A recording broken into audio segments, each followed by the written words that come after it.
Olá, irmãos. Estamos aqui para mais um vídeo, para a glória de Deus, né? Tem uma coisa muito interessante, irmãos, muito importante, que o Senhor me chamou a atenção. E a primeira coisa que você deve observar quando você recebe algo de Deus, primeiro aquilo é para mudar a sua vida, tá? E depois para que possa abençoar outras vidas também, entendeu? E eu queria tratar com vocês aqui rapidamente sobre uma, uma sobre algo que é referente aos trajes da época que Jesus usava. Mas vê que bacana em que tudo que o Senhor ele se manifesta, ele tem, né, conhecimento ali pra gente, tem mistérios, né, através daquilo para nossas vidas. Uma coisa que eu queria adiantar para vocês é algo que a gente pode vir falar em outro vídeo, com mais tempo, com mais explicação, é referente à vinda de Jesus, ou seja, ele não veio, passando rapidamente por isso, tá? Ele não veio naquela época, há cerca de 4.000 anos atrás, porque ele tinha que vir ali, não tinha jeito, Deus precisava vir naquele tempo. Irmãos, tudo está sujeito a Ele. Ele é o grande eterno, o grande Espírito Santíssimo, suprema autoridade. A eternidade, estar nele, é Ele mesmo. Então, nada impõe-se para Deus. Então, Deus ele veio naquele momento porque Ele quis, Ele decidiu que seria importante. E em tudo, Ele estaria dando, né, conhecimento para nós. Então, o fato dele ter vindo naquela época, sobre os trajes, o que eles faziam, como eles eram, em tudo há mistérios, há conhecimento. Deus usa para nos instruir, para nos dar aquilo que Ele quer nos mostrar dentro de tudo que Ele faz, porque tudo que Ele faz é perfeito, porque Deus é perfeito. Então, a gente indo lá para aquela época, eu quero falar sobre os trajes. Olha como Deus me chamou a atenção para isso. Então, naquele tempo, os trajes deles eram bem diferentes, né, do nosso, até mesmo por causa da região, que é uma região quente, né? Eles usavam as roupas que até os protegiam, né, desse calor. Mas deixa eu citar algumas peças que eram usadas naquele tempo. Assim como a gente tem coisas, né, que são básicas hoje em dia, peças de roupa que são básicas, naquele tempo também se havia, com algumas diferenças para aqueles de classe, né, determinadas roupas que eram, né, era mais para quem tinha posições de reinado, né, atuavam em governos, né, para os ricos, e para os mais simples e humildes. Mas enfim, basicamente o traje era o mesmo, que era o quê? Era a túnica, era um manto, era um casaco, né? E tinha alguns que eram mais opcionais, como chapéus, né? As sandálias, né? E as tangas e os saiotes, né? Mas eu quero focar na túnica, tá? A túnica era uma peça que ela vinha, que era como uma roupa de baixo.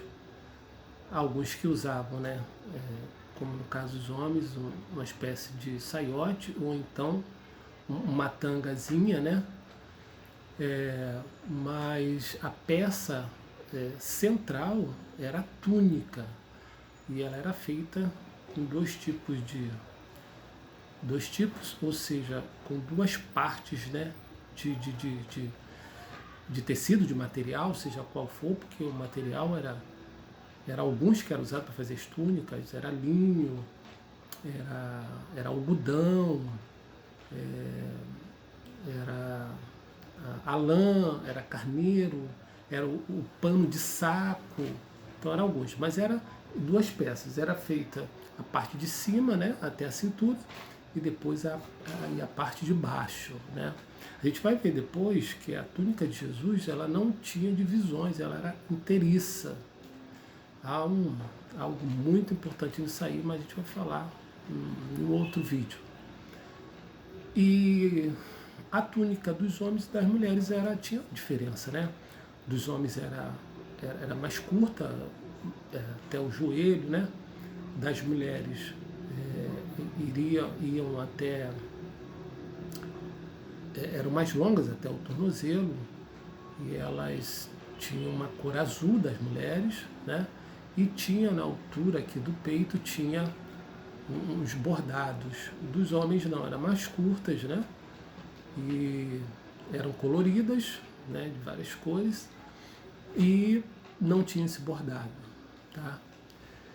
E essa túnica, ela nos fala de algo muito interessante. Por quê?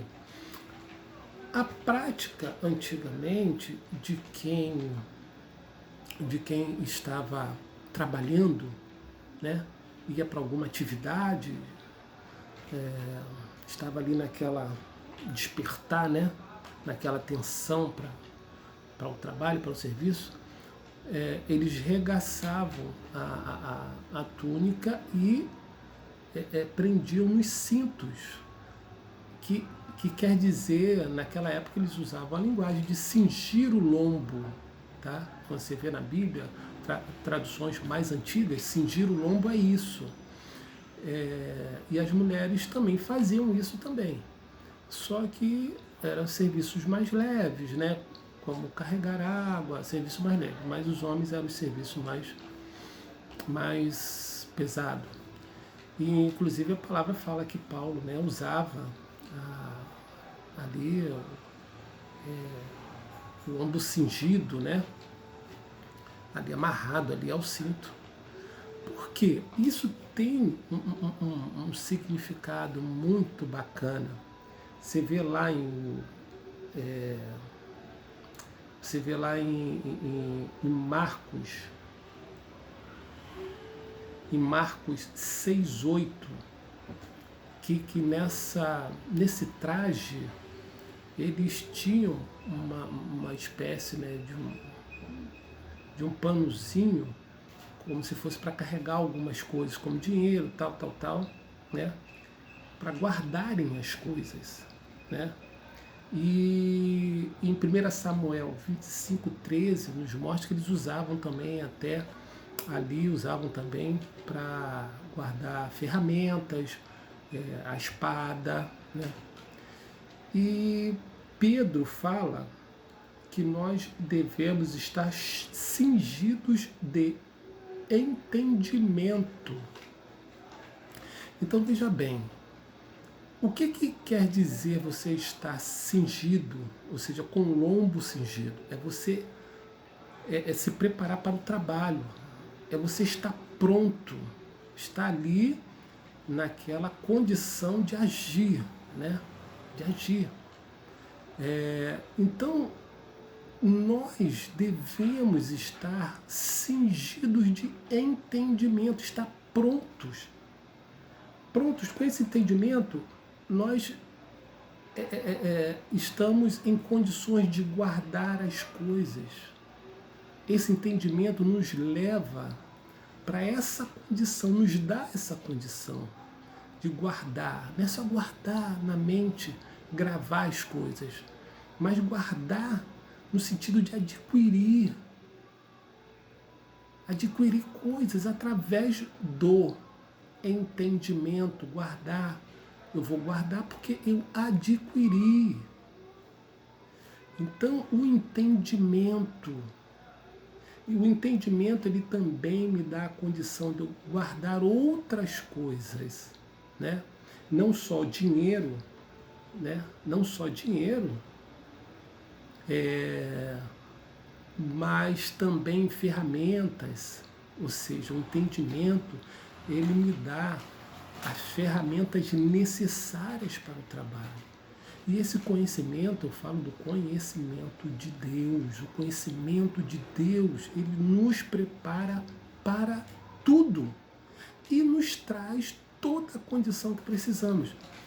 E a palavra nos diz, através de Pedro, o Espírito Santo deixou através dele, que devemos estar cingidos. Vê que Paulo andava assim constantemente.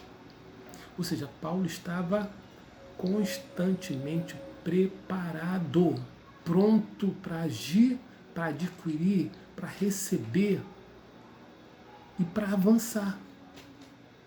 Então, amados, fiquemos ou busquemos estar cingidos do conhecimento do Senhor, estar cingido do Espírito Santo, para que possamos adquirir, conquistar em Deus e através de Deus.